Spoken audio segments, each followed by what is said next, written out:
You're listening to Rabbi Aryeh Wolbe, Director of Torch, the Torah Outreach Resource Center of Houston. This is the Jewish Inspiration Podcast. All right, good evening, everybody. Welcome back to the Mussar Masterclass, Series 1.2. It is a thrill to be here with all of you. We have a nice crowd here in person, a nice crowd online, and it really is a special time for us to learn and really perfect our traits. Now, this time between Pesach and Shavuot is a very auspicious time because our sages tell us that these are the 50 days leading up from Passover to receiving the Torah at Mount Sinai. It was 50 days when the Jewish people left Egypt all the way till we stood at the foot of Mount Sinai. It was 50 days. And these were 50 days that were perfect timing to become a vessel that could receive the Torah. Torah is not an intellectual challenge. That's not the purpose of Torah. Torah needs to have a vessel within which it can live. Our vessel is our character, our midot. And if our character isn't up to par, then the Torah doesn't have a vessel to live in. That is the purpose. That is the goal of working on our character, working on our traits. It's to perfect the vessel so that the Torah can reside in it. Our sages dedicated these 50 days leading up to Shavuot as special time to work on our traits. And every day, our sages would take one trait and work on it, one trait at a time, not to rush. So we're going to talk about one trait tonight, and it's a very special trait to me. It's the trait of kindness. There are many names that you can call it, but we'll give it the Hebrew name of chesed. What is the trait of chesed? Kindness. So let's go to what we always talk about in all of our traits, is going to the root of the word. What is the root of the word chesed? Chesed comes from the word chas. Chas means to be concerned for. When someone is concerned for another person, you know, the Torah tells us, Torah in Deuteronomy brings a verse, and it says that a person should do acts of kindness, de machsoro. I'll bring you the verse right inside. Deuteronomy chapter 15, verse 8. Ki patoach tiftach et yadcha lo. Rather, you shall surely open your hand to him. V'ha'abeh ta'abitenu. You shall surely lend him sufficiently, de machsoro, sufficiently for his need. Asher yachsalo, whatever is lacking to him. That's a verse, Deuteronomy chapter 15, verse 8. What is lacking to him?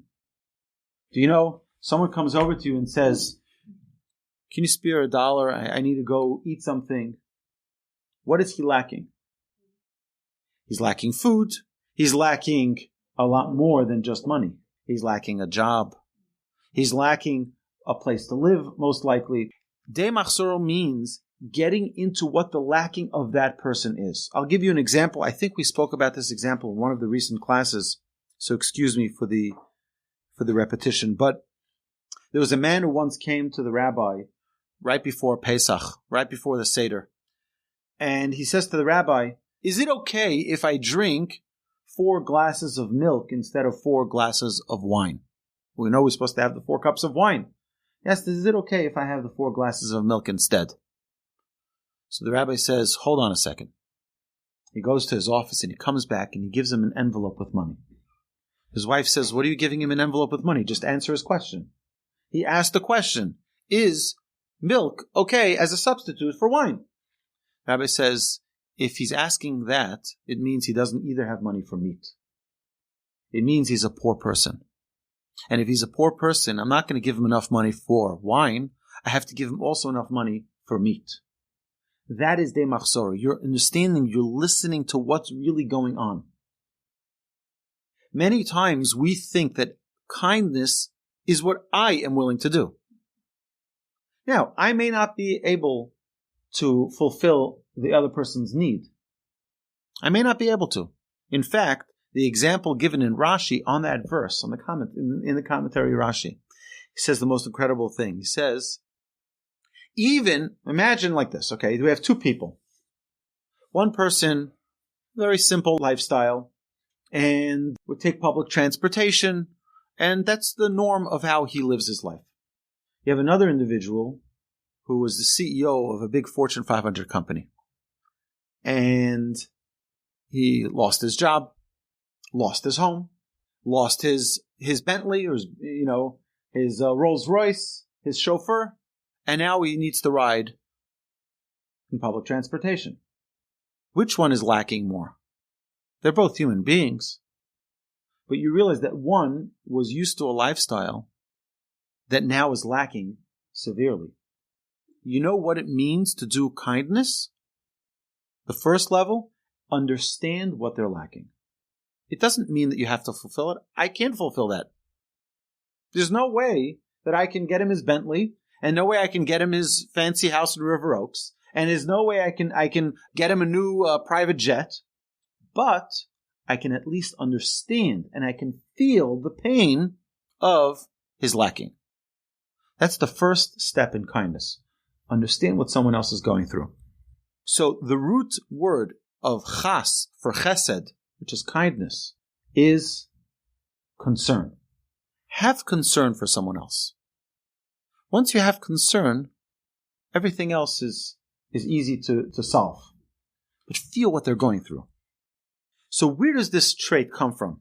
One of the sages, when they saw the destruction of the temple, they said, "Oi, look, our temple is gone. We no longer have a place for our atonement. Where are we going to bring our offerings?" So the other sages said, no, the Jewish people will have another place for atonement. That's the acts of kindness that they do. When we do proper acts of loving kindness, our sages teach us, it's as if we've brought an offering. It's an atonement for us. So where does this trait really come from? Where do we learn kindness from? We learn it from the Almighty. We learn it from God. Just as the Almighty is compassionate, just as the Almighty is kind, Mahu rachum afata rachum, Mahu chanun afata chanun, just as God is compassionate, God is kind, so do we need to act in a kind way. So do we need to be compassionate, etc., etc. Our job is to emulate God. That's our job. God is kind. We need to learn to be kind as well. And in what way is God kind? It's an amazing thing.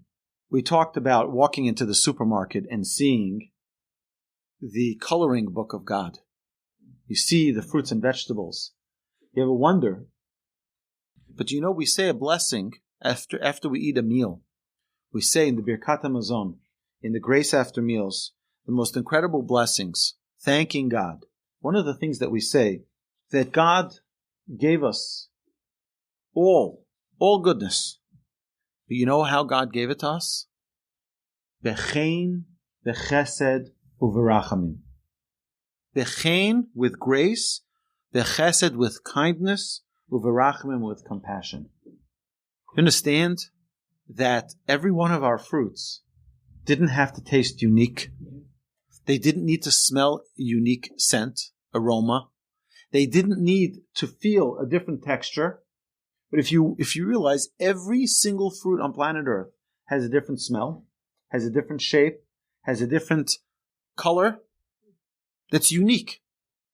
God could have made the superfruit. It's all black, it's a square, boring. You go to the store and you get your 2 superfruits and you're good to go.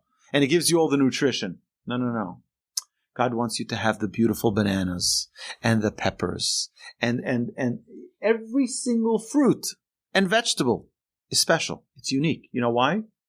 It's like for Mother's Day, I told my children, I want you to go buy balloons for mommy. And when I buy her flowers, I don't just go buy flowers.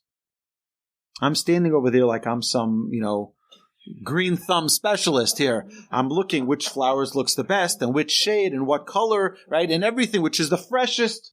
Why? Because when you're expressing love, it's not just a simple thing. When you're expressing love, you want it to articulate your expression. You want it to be the most beautiful possible. When God expresses his love, which is with his kindness, how does he do it? In the most beautiful manner. Every fruit that you look at should tell you, it should sing in your ears, I love you, signed, God. And every time you look at a beautiful sunset, it should say, I love you, God. Because God doesn't need to give it to us. Sunsets do not need to be that beautiful. Why does God give it to us? Because he loves us. He's kind to us. He's gracious. He's compassionate. And that's what we are trying to do. One of the reasons that we need to emulate God, in the beginning of the Torah, when it talks about God creating mankind, it says, and Hashem created man in his image, in the image of God. That's our job, to be the image of God. Throughout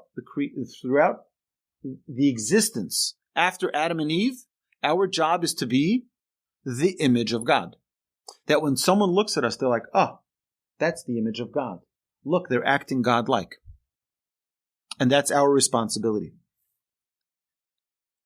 So let's understand, on a very simplistic way, if we were talking about the act of kindness, we would just talk about different things we can do. Volunteer for the homeless shelter, and volunteer for the Meals on Wheels, and volunteer visit at the old age home, and do things like that. Is that the only way we can do acts of kindness? So acts of kindness come in amazing ways every single day in our lives. The first way it happens is in our home. Kindness begins at home. It's the people you live with. It's your spouse. It's your children. It's your parents. It's your neighbors. It's your friends. Of course, it's with yourself as well. You have to take care of yourself. But kindness is not necessarily what we do. It's how we do. It's not necessarily what you do, it's how you do. An example for that, in the blessing that Jacob gives his children, it talks about Yisachar Chamor Gorem. It talks about Yisachar, that he is like a donkey. A donkey carries a burden. And then it talks about, different animals, and it compares them to their hard work and to their virtues. And when it talks about the donkey, it says, Luben shinayim michalav. Its teeth are white from milk. It actually reminds me of a story the Talmud says. This is about always finding the good. So this rabbi, one of the great Tanaic sages, was walking with his students in a forest, and there was a terrible odor. So the students see, there is a stinky carcass of a donkey. But the rabbi said, but look at its beautiful white teeth. You can see the stench. You can smell the stench, right? You can express it because you see it, right? Or you can see the positive. It's just a side note. Our sages tell us, the white teeth, what is this talking about? Our sages are teaching us a very important lesson here. And that is that when a poor person comes to your house, more than they need the glass of milk, which is the charity that you give them food to eat, you give them something of sustenance, they need to see the white of your teeth. They need to see the smile, see your heart, your love. And I try to act this way. When we have people collecting charity from all over the world, they knock on our door, I always have them sit down. Come sit down. And sometimes they're like, I have to run. I'm like, okay, you don't have to sit down, but you're welcome to. Come, have something cold to drink or something hot to drink, whatever it is that they want. And 99.9% of the time, they end up sitting down like, I needed this.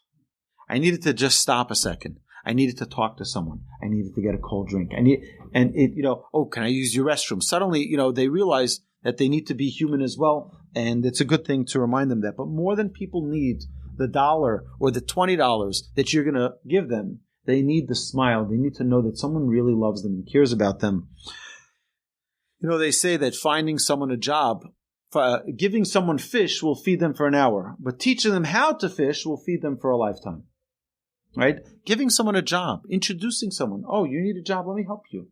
Let me network for you. Let me introduce you to someone.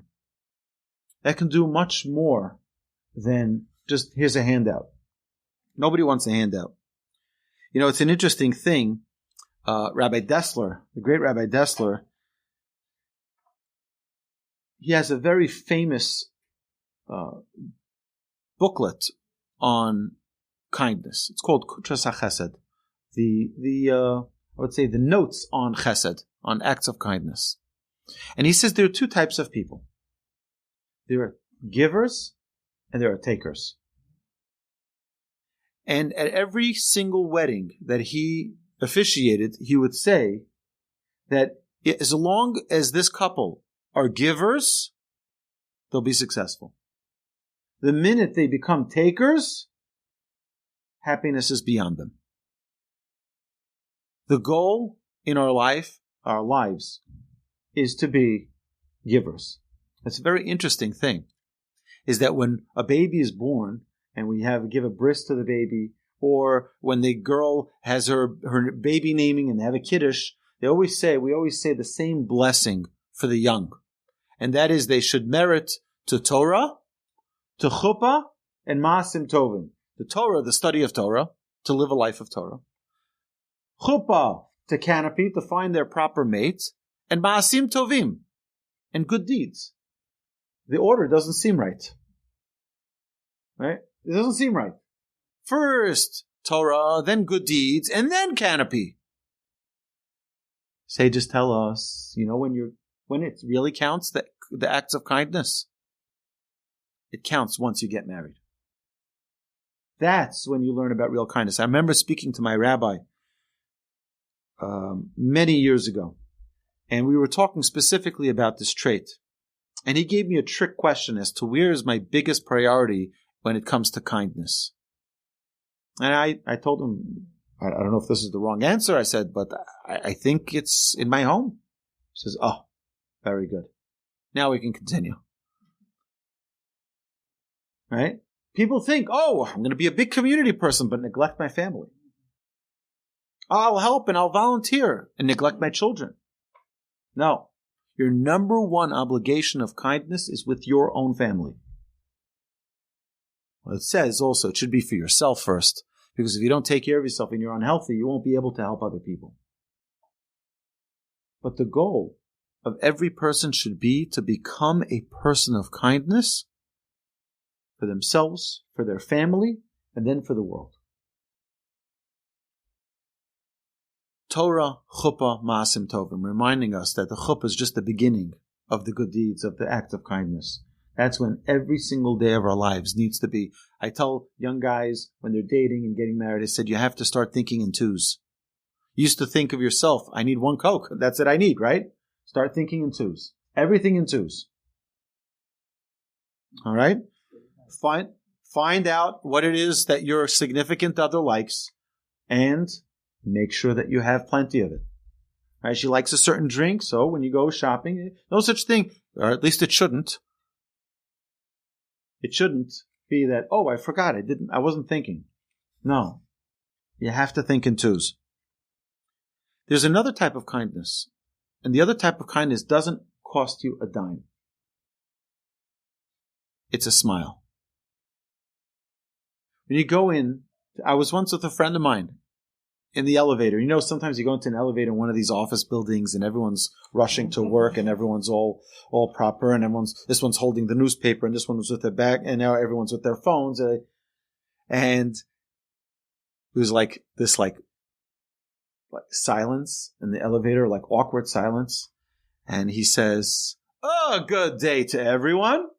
And everyone started smiling and laughing. It was like suddenly it changed the whole environment there. It's, you know what? Just a smile can change everything. In fact, it's not only because God smiles to us all day, like he did to me this afternoon, I mentioned earlier, but the smile has unbelievable impact in sales as well. If you're a salesman, learn the art of smiling. Because nobody wants someone who's miserable to be their salesman. You want the smiley, happy person. The person, even if it's just a person who's going to say, have a great day. Right? Here, take your bags and go. Right? The other person is giving you, it's just a cashier. But one does it with a smile. And in sales, they will say that when someone calls a company, I've seen companies do this actually, and they pick up the phone with a smile, and they don't just say, hello, this is, Red Rock Construction, how can I help you? Right? No. Right? They pick up with a smile. And you say something special, something unique. So this company I heard say, they pick up the phone, they go, Red Rock Construction, how can we make your day beautiful? Right? Yeah, it's cheesy, but you know what? Everyone smiles and everyone laughs and everyone enjoys doing business with them. That smile is free. It doesn't cost you a dime. And you know what? Every person loves being smiled to. I don't mean creepily, okay? Okay? In a genuine way. You're happy to see another person. So, the first task when we talk about kindness is learning what the other person is missing. Now, we're here, a lot of people in this room. I guarantee you that if you spend 3 minutes with the person sitting in front of you, behind you, around you, you will find that there's something that they're lacking right now. Right this moment.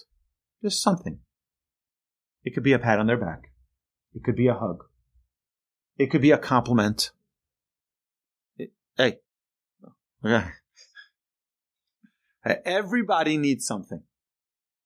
Everybody needs something. Find out what that is. My grandfather did a 1 week sample with his students on exactly this. He said, I wanted them every day to find a person with which they can identify what their lackings were. Not to fulfill their lackings. Just identify what it is. After 1 week, the students came back and they said, it's too hard. It was too difficult. Now let me tell you why. You see, we're very selfish people, human beings. We are very selfish people. I'll tell you why. This is primarily men. I'm a man, so I can talk for myself, right? Very selfish. Okay? Women is not. I'll tell you, I once had one of my children, my wife went out with some friends, and she left me with the little baby who needs to be fed and diaper changed. And I think I'm a pretty attentive father. And I got some of the kids to sleep. And now I have this baby who doesn't stop crying. And I don't know what to do. And I changed its diaper.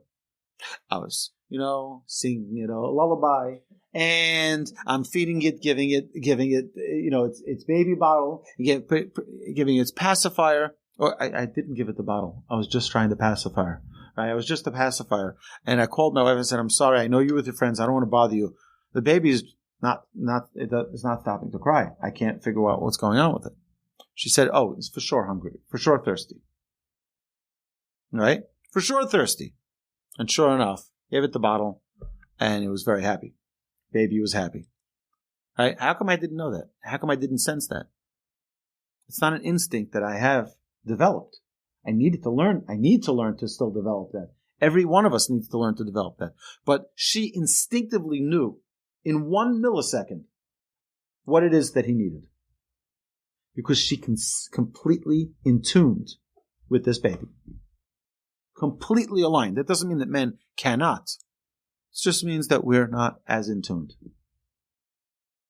It's an unbelievable thing. A gift. Now, each of us can develop that, but it takes training. It takes time. It takes effort to crystallize and perfect this trait.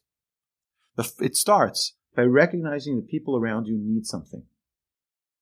And you know what? Even if you're not able to fulfill it, identify it. What are their lackings? The Chavetz Chaim says that just like Torah, acts of kindness need to be done daily. Torah, we need to learn daily. Acts of kindness, we need to do daily. I'll give you an example. There's a guy who would go every single morning. He was a shochet, a slaughterer in a factory, in a slaughterhouse, right? And he would come there in the morning,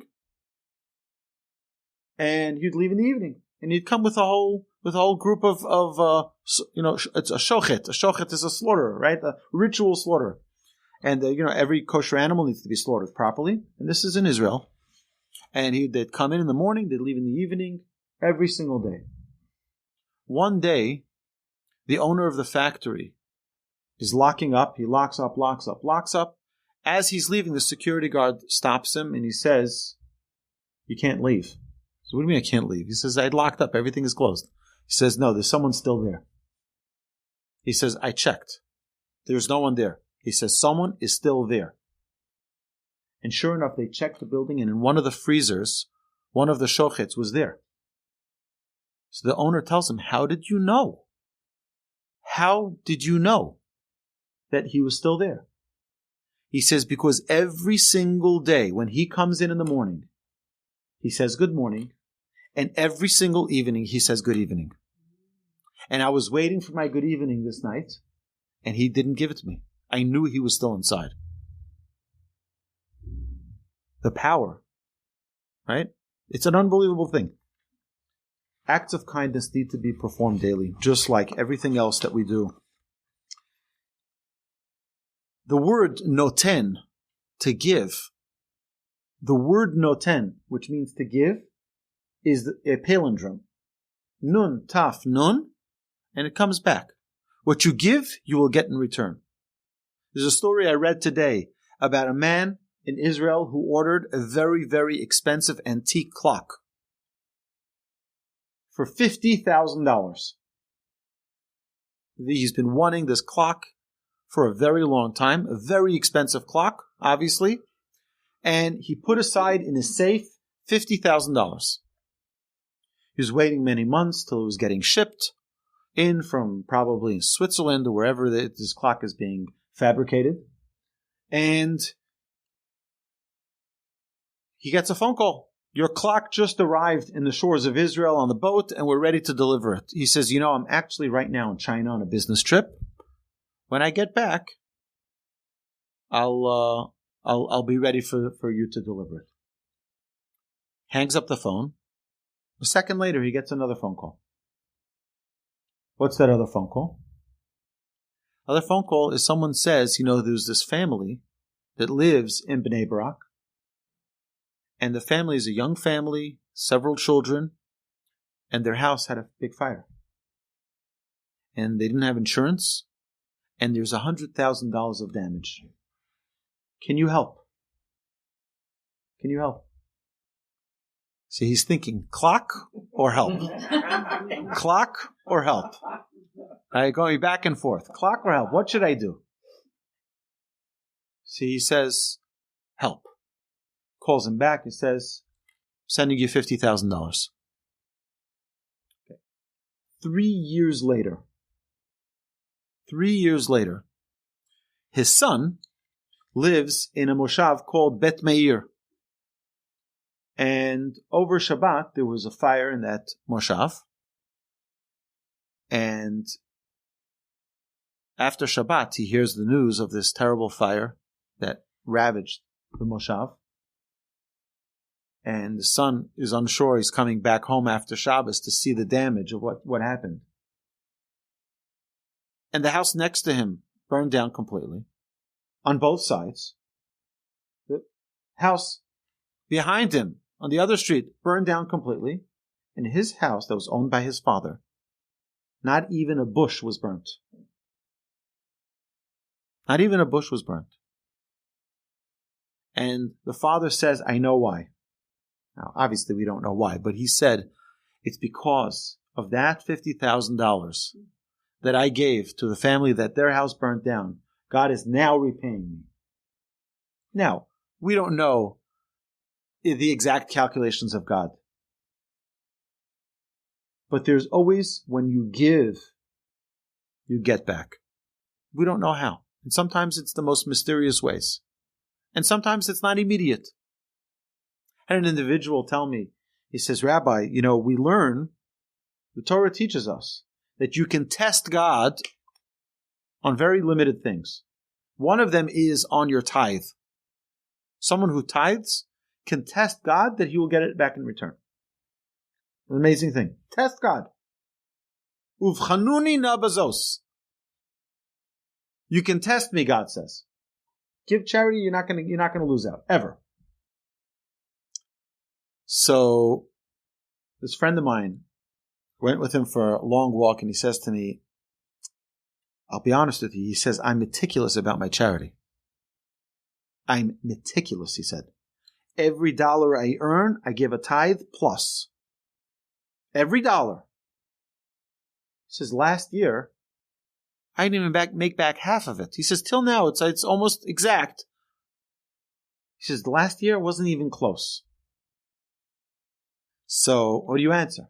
What do you answer? First is, I don't know, right? I told you, if I don't know, I tell you I don't know. But I said, maybe. I said, how old are you? He said, I'm 52 years old. 52 years old. I said, how many years have you been giving a tithe? He says, about 3 years. I said, what happened to the previous 49 years? Right? Maybe you're doing catch-up. That's a possibility. But number two, is it possible that God doesn't have to answer you when you want him to answer you? Maybe he's going to answer you next year or in 5 years or in 10 years when you need it much more than now. So, this is not a class about charity, but it's the idea that you will never lose out by the kindness that you do. Never, ever. You will never lose out from the kindness that you do. So, chesed education, kindness education begins at home. Teaching your children to do acts of kindness. I'm considered a great privilege to be married to my wife. My wife comes up with the greatest ideas. One of her ideas was that, it gets extremely hot in Houston in the summer. Now, in our neighborhood, no one's driving on Shabbos. No one's riding their bicycles on Shabbos. Everyone's walking to shul on Shabbos.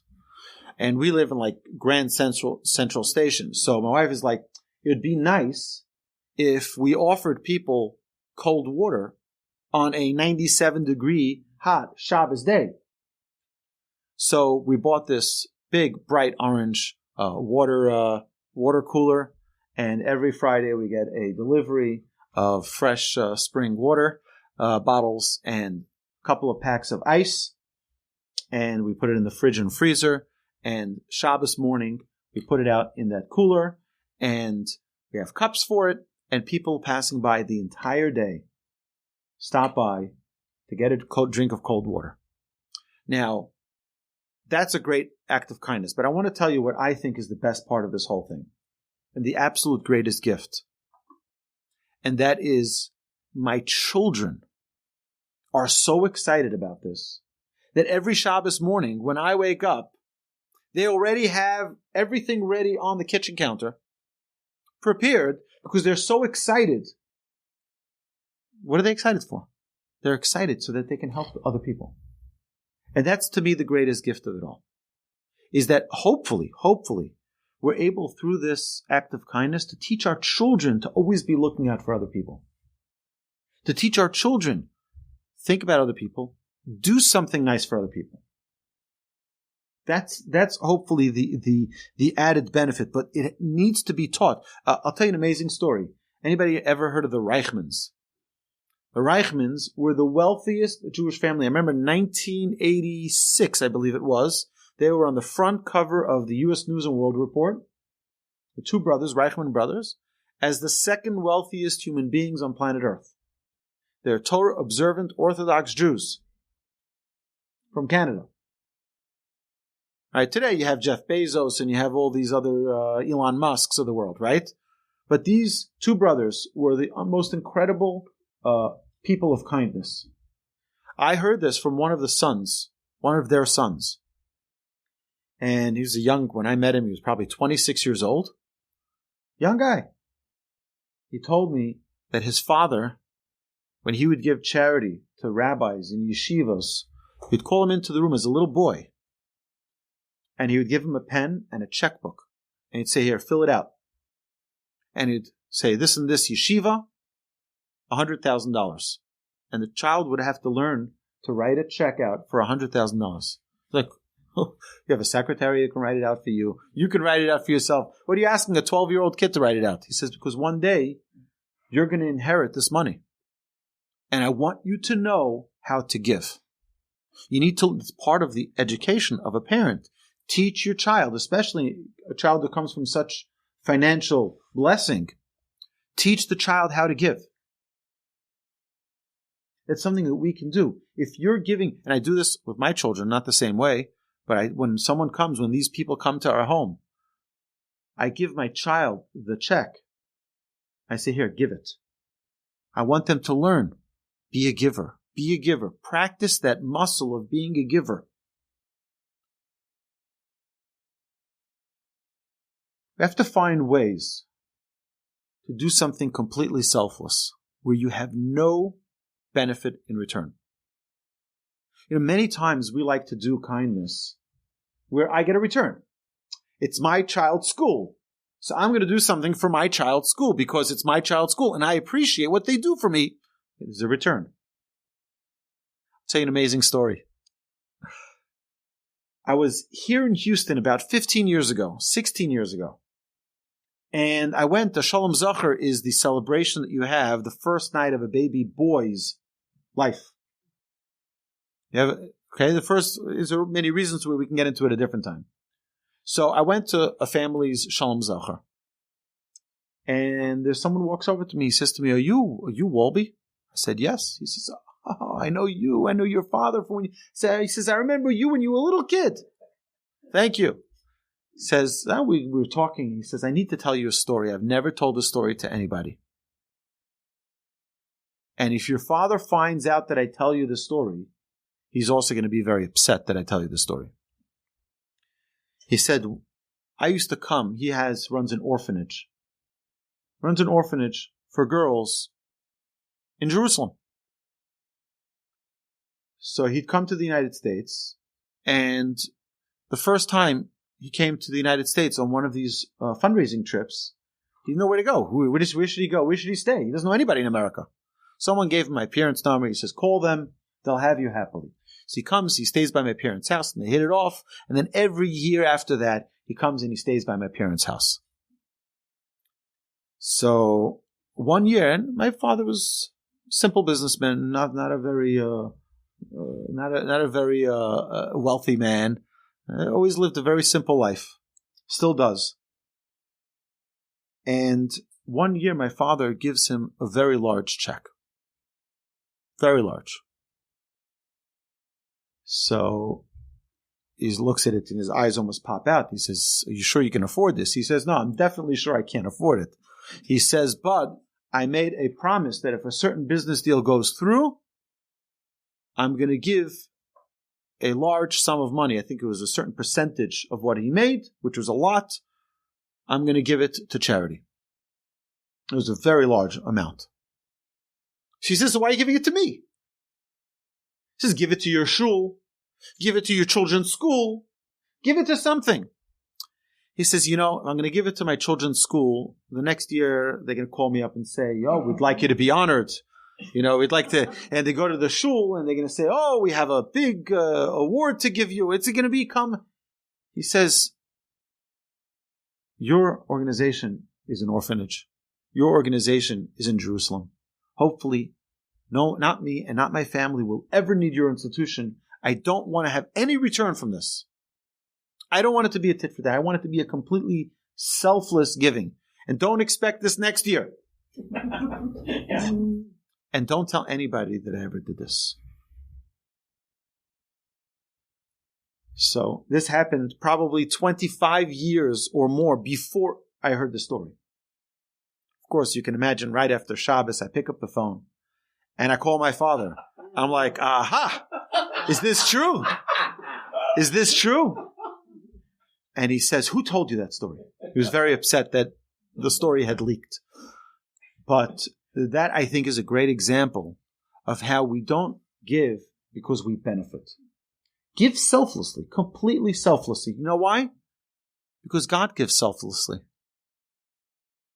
How many times does God give us and we don't even say thank you? And He keeps on giving. And He keeps on giving. Nonstop. And it's not how many times have we had this? Have we seen this?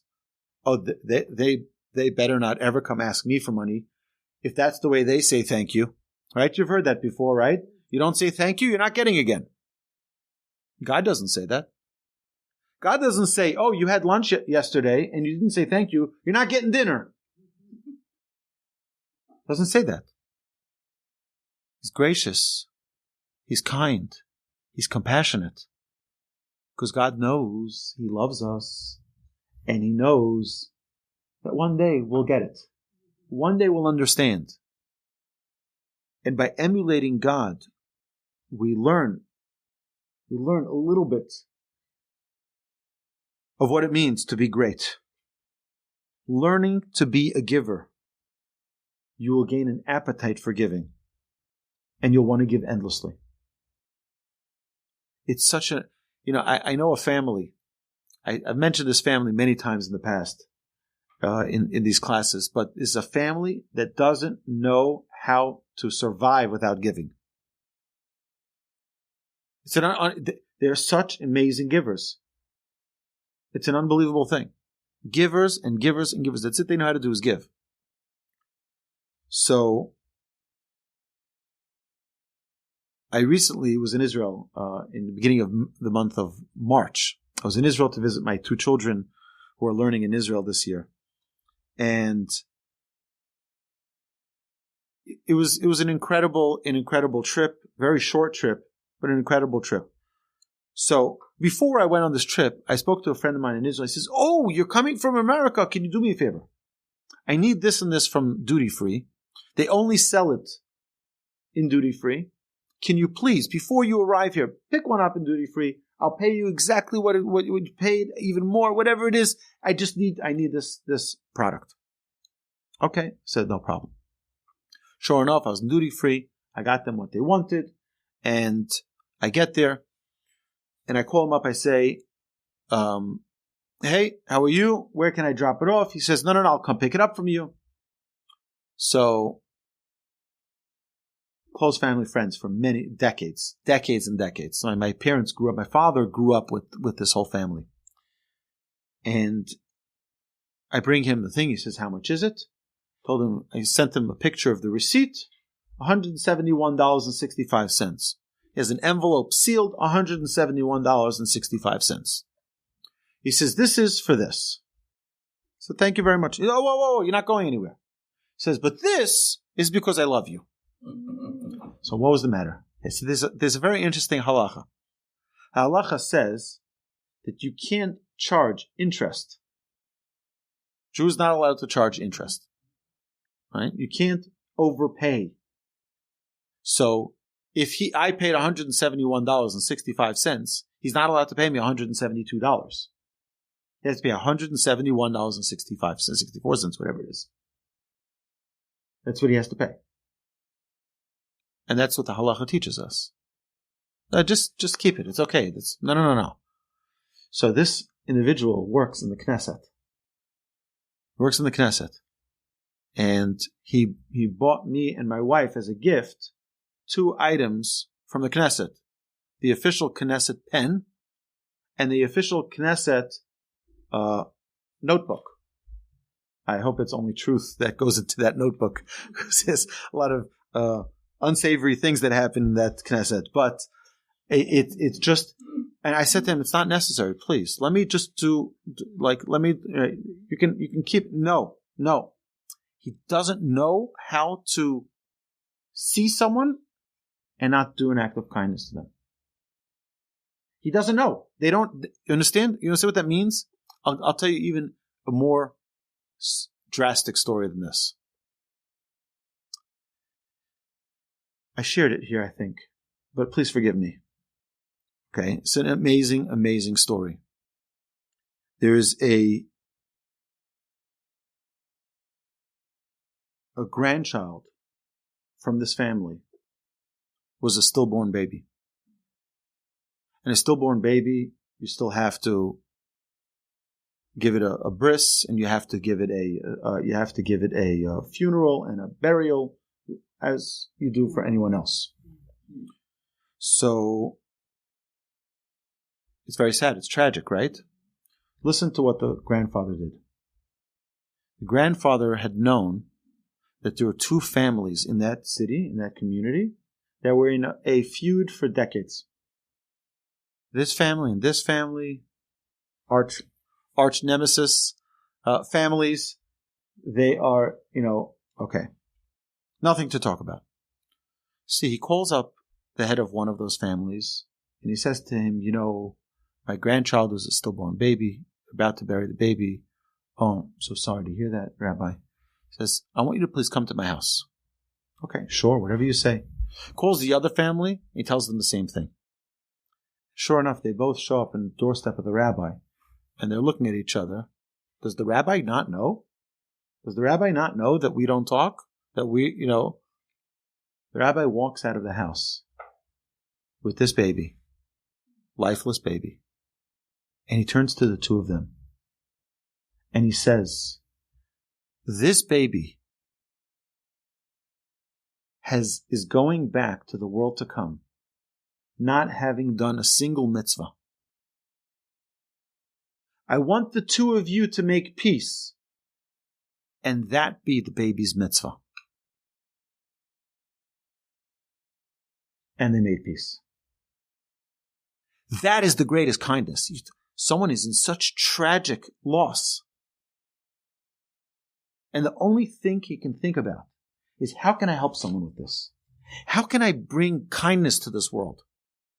That even with a tragedy, he can't help himself. He has to do some act of kindness for someone.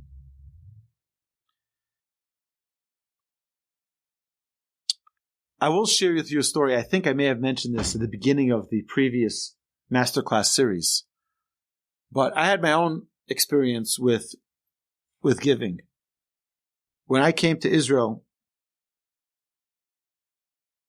I was teaching a class on kindness, on being a giver. And I realized very quickly that I was far from a giver. I gave a class on it. One of the students giving class to the other students. Why? I came from the United States, and Israel at the time didn't have the import that it does today. This is in the early 90s. And I had my special treats that I brought from America that you can't get in Israel. So I had that in my locker, in my room, and I'll check the hallways, nobody's there. Room, nobody was there. I'd open up my locker, I'd take my stuff, right, my treats, close the door, lock it, eat it, nothing happened, wipe my face, and I'm good to go, right? And then I'm thinking to myself, you're the same guy who spoke about being a giver just yesterday. You're such a hypocrite. Right? You're not keeping what you teach. So I said, okay. I made a deal with myself. From now on, in order for me to eat any of my treats, I need to give to two people. So now it was the opposite. I'd go into the hallway. I'm like, come here. I'm like, what do you want? I'm like, just come here. Just come here. Right? And they'd be like, what do you want? Right? Like, come here. And I would open the their eyes would pop out to be like, whoa, right? I'm like, please have some. And that was my gateway to having some myself. It's like, if I don't give to someone else, I can't enjoy myself. And what that did to me is it changed my life. It transformed my life. Because it taught me that it was like building up this muscle. I need to give in order to enjoy from anything. How can I give? And it's not something, some people have it naturally. Some people need to learn it. Some people like myself, you need to, it's like you pick up weights, right? It's not going to be easy the first time or the second time or the third time, but eventually you build up muscle. Oh, now it gets easier. Now you can build more. You can do more weights. That's the act of giving. Act of giving is a muscle. You need to work that muscle and work that muscle and work that muscle. And then you get stronger and stronger with it. And even if it makes no sense, practice giving. For what? Practice it. Just give. To always look for opportunities to give. Right? And now, it's an amazing thing. I was once listening to a lecture. One of my rabbis was saying such an interesting point. He says, people have a blockage when it comes to money and giving. See, if someone knocked on your door and they looked like a presentable person, they didn't look like they were homeless off the underpass, right? And they came to your house and they say, I'm sorry, I'm coming into your house like this, but I haven't eaten in a month, right? I haven't slept. I'm just like, you take them in, you say, here, come, let me give you something to eat. And if you see that they're reliable, they're clean, it's like, come, let me throw a steak on the grill for you. Let me give you a beer. Right? It's like you become kind. Let me take them as an act of kindness. I'll do this for them. Right? Anybody ever done that? My mother's done that. I'll share with you a story about my mother. My parents were in Israel, and one of my siblings had a baby. And then another sibling had a baby, and my parents had to extend their trip. They ended up coming back home to New York on a Friday morning. I called my mother, welcome her back home. She's just getting back home. I said, so I'm sure you're having a quiet Shabbos. She says, quiet Shabbos? We have 18 people this Shabbos. I said, 18 people for Friday night? She says, no, 18 people sleeping in the house this Shabbos and eating every meal with us. I said, can't you take a break? Listen to what she said. I have a quote. She said to me, Hashem gave me the opportunity to do an act of kindness, and I'm going to push it off? I'm going to push off the opportunity that God gave me? She has every reason in the world to say, you know what, it's really not a good time. But if you live in the frame of mind that God is giving you an opportunity to do an act of kindness, how can you let go of an opportunity? My father had triple bypass, and he was all sedated. And finally, he starts regaining his consciousness. And he's back in the recovery room. And he sees his phone is ringing. So he picks up his phone. Hello? Yes, Mr. Wolbe. I got your number from someone. He wants to know. I got your number from someone, and I'm coming to New York for treatments. And he told me that you'd be okay with me staying in your home. My father's like, sure, come right over. Right? He didn't tell him, I'm here with tubes in my mouth and just wait. Right? But that's because I grew up in a home, really, where my parents don't know how to say the word no.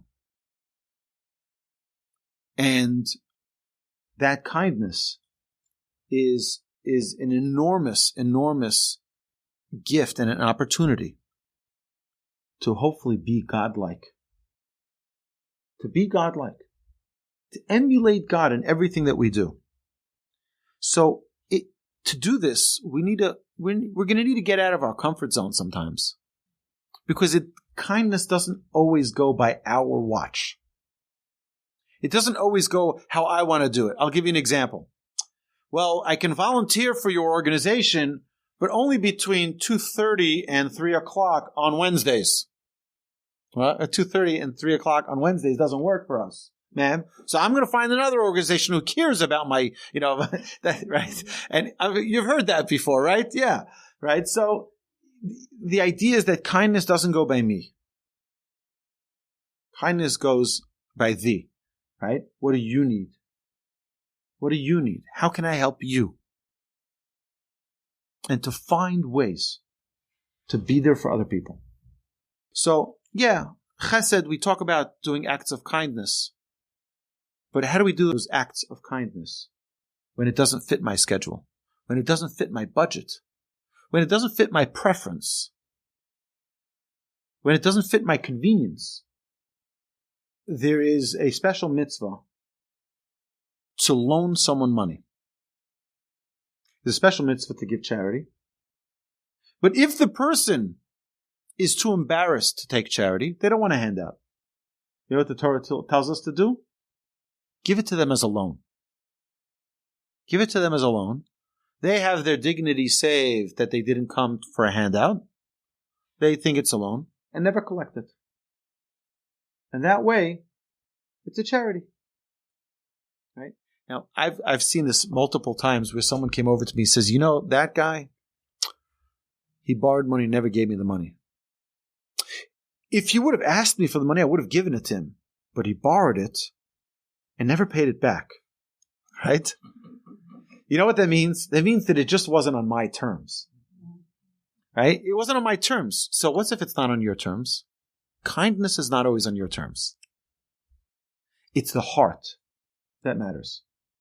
And if we really have the right heart, it doesn't need to be on our terms. It doesn't need to be on our terms. So there's another mitzvah, by the way. It talks about loaning that money. It says also, in this week's parsha that we just read, that you shouldn't take revenge, but also you shouldn't hold a grudge.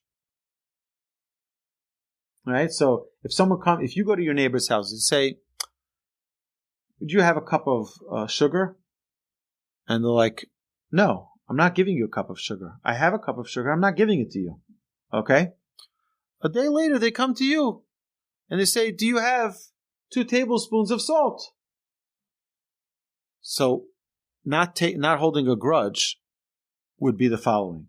Okay? Well, this is what holding a grudge would be, and then we'll see what it is not to. Oh, you want 2 tablespoons of sugar, of salt?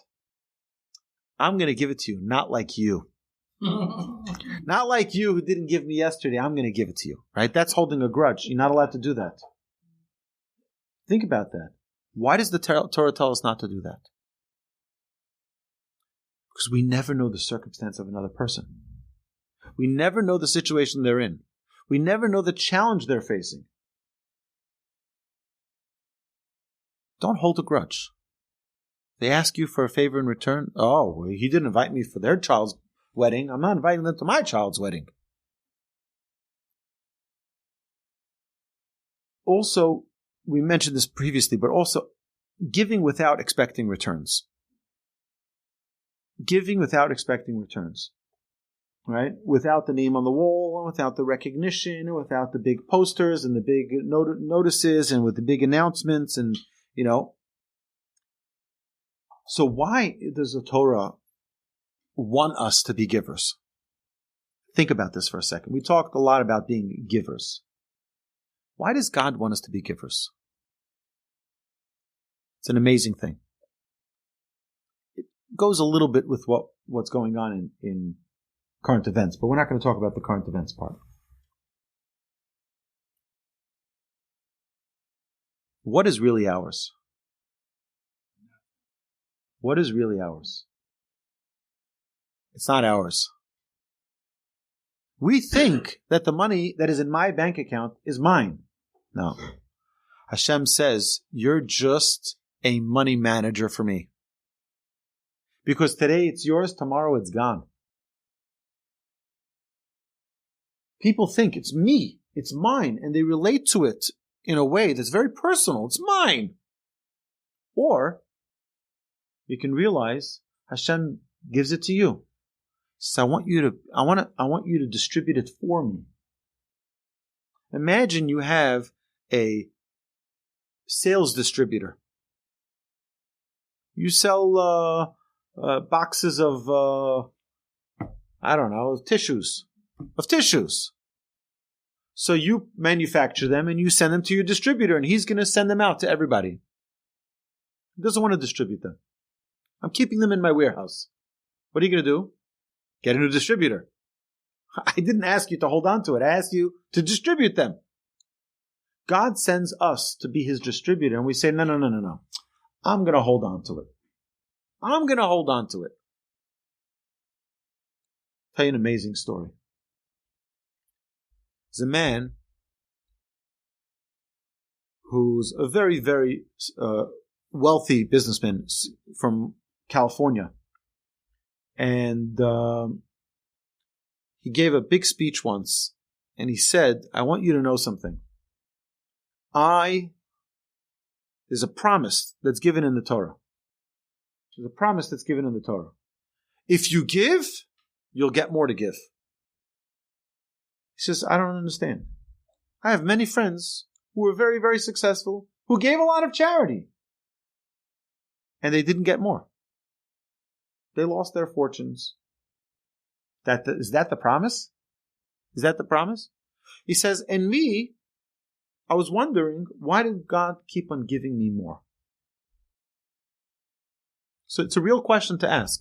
And there are many people who have asked this question. And they've asked it of great rabbis.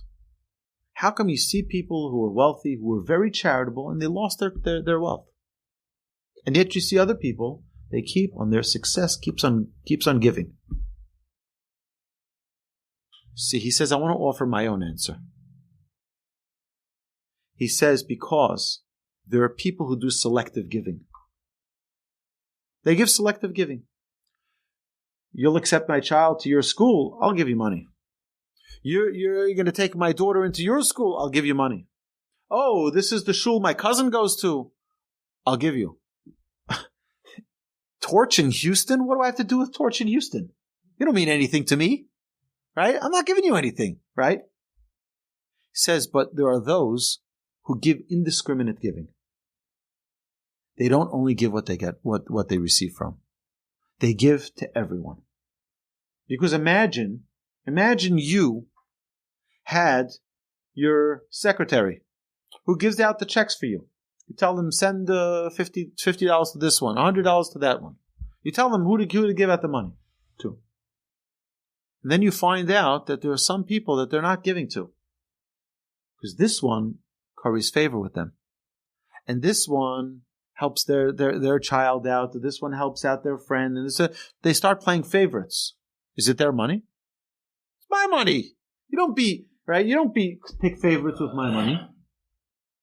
You don't pick favorites with my money. We are the distributors of the Almighty. Everybody is God's children. Yeah, you can choose some you give more, some you give less. But you give everyone. They're all his children.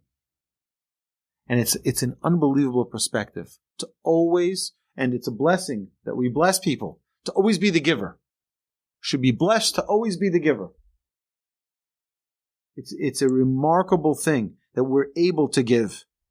And giving doesn't always have to be with money. My rabbi, I was once, anyone who's ever been in Israel, those buses are quite something. Those buses come and go very, very fast. And if you're not at the bus stop at the second that they pull up, you missed it. So one time I had a miracle. I was rushing someplace, and the bus, about 50 feet after the bus stop, stopped. Opened the doors, and I ran to that bus and I made it. Wow. It's like a miracle. It never happens. I get on the bus, and who's on the bus? My rabbi. My teacher was on the bus. I get in, he sits me down. He says, I told that bus driver that if he doesn't stop for my student, right? Wow. That's my student. You better stop for him. So he stopped. I think that's an act of kindness. Yeah. Because you know what? And it doesn't cost him anything. It took an extra second, 2 seconds. But it's thinking about someone else. It's thinking about someone else, going out of your own comfort zone to assist someone else. I have a lot of stories I didn't get to. It's interesting that the Talmud in Tractate Eruvin says an amazing thing. It says that you can tell about a person in 3 ways. You want to know? You want to learn about a person? There are 3 ways. Look at 3 different qualities, 3 different actions, and you'll know everything about them. Kiso, their pocket, how they give. Koso, their cup, how they are when they're drunk. Kaso, how they are when they're angry. You want to know a person? Look at how they act. But think of the first one. Kiso. It's not that they give. It's how they give. Look at how someone gives. There are people, there's a guy who comes to me before every holiday. He came to me right before Pesach. He came over to my house. He says, are you busy with anyone? I'm like, no, it's perfect timing. He says, I'll be there in 5 minutes. Comes over and he pulls out $500 cash, puts it in my hand. He says, I want you to distribute it to someone who needs it. No one should ever know I was here. Doesn't want anyone to know. Just give it out for me. I want someone's Pesach to be special. That we have the most kind people. You know, Abraham, it's an amazing thing. It says, Vayita Eshel. And he planted an orchard. He had guests coming to his house. Abraham, his tent was open on all 4 sides. Vayita Eshel. He planted an orchard. Our sages tell us, you know what Eshel means? Eshel means Achila, he gave them to eat. Shtiya, he gave them to drink. And Lina, he gave them a place to sleep. Our sages tell us, no. The Lamed, the 3rd letter from Eshel, is for Leviah. He walked them out. He escorted his guests out. Our sages tell us, even more so, that if someone doesn't walk their guests out, and they're missing that Lamed, what's left? Eish, fire. The risk of danger in their home. So my rabbi asked the following question. He says, I don't understand. You invite someone into your house. You give them to eat. You feed them good food. You give them to drink. You pull out your bourbon. You treat them nicely. You give them good drink. And the only thing that lacks is that you didn't walk them down the block. You didn't walk them out the house. And you're in danger of your house burning down? As a punishment for not walking them out? Because instead of having Eshel, it should be a beautiful orchard. You have Eish. Doesn't make any sense. He says such a beautiful thing. He says when someone comes to your house, I feel embarrassed. I need to come eat by you. I need your handout. I need your kindness. Right? They feel a little bit, I don't want to come to someone else feeding me. Someone else has to provide for me. Not a charity, but it's like a person could feel uncomfortable. But when you walk them out, they're like, wow, he really enjoyed my company. He wants to spend every extra second with me. So you take the eish, which is the embarrassment that they might feel, and you make it into a beautiful orchard. Now they feel so good. They feel so happy and so comfortable that, wow, they walked me out. It's not that your house, God forbid, will burn down. It's that you're taking away that embarrassment. That's also an act of kindness, a small little act of kindness. So,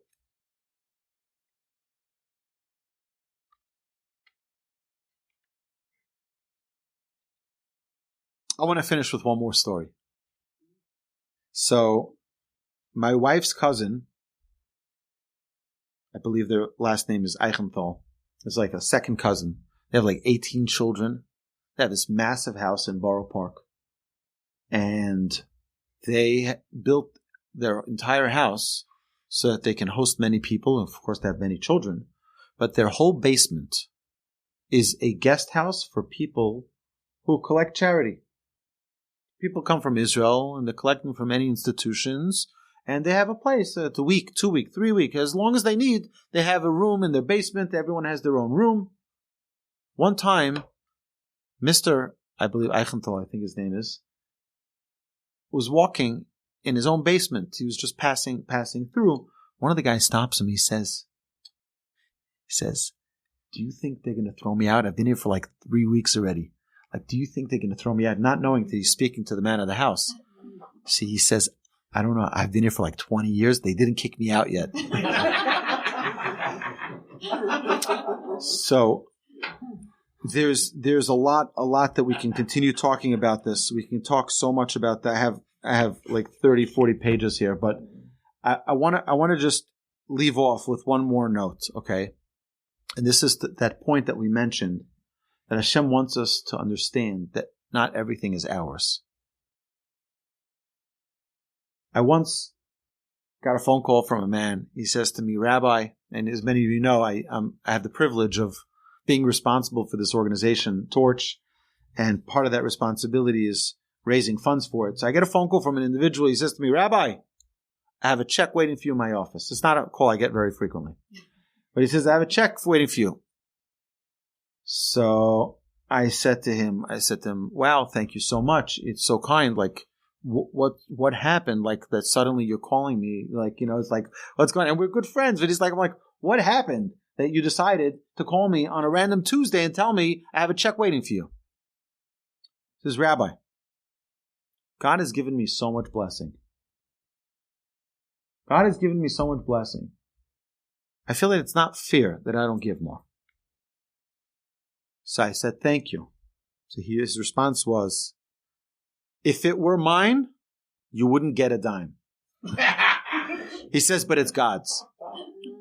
It's God's. And I think it's such a healthy attitude. It's such a healthy perspective for someone to realize everything we have is a gift from Hashem. Let's utilize it to bring a smile to someone else. To do an act of kindness means to be selfless, means to not only think about me. I have been in this body my entire life, and I know when this body is tired. I know when this body is hungry and thirsty. I know it.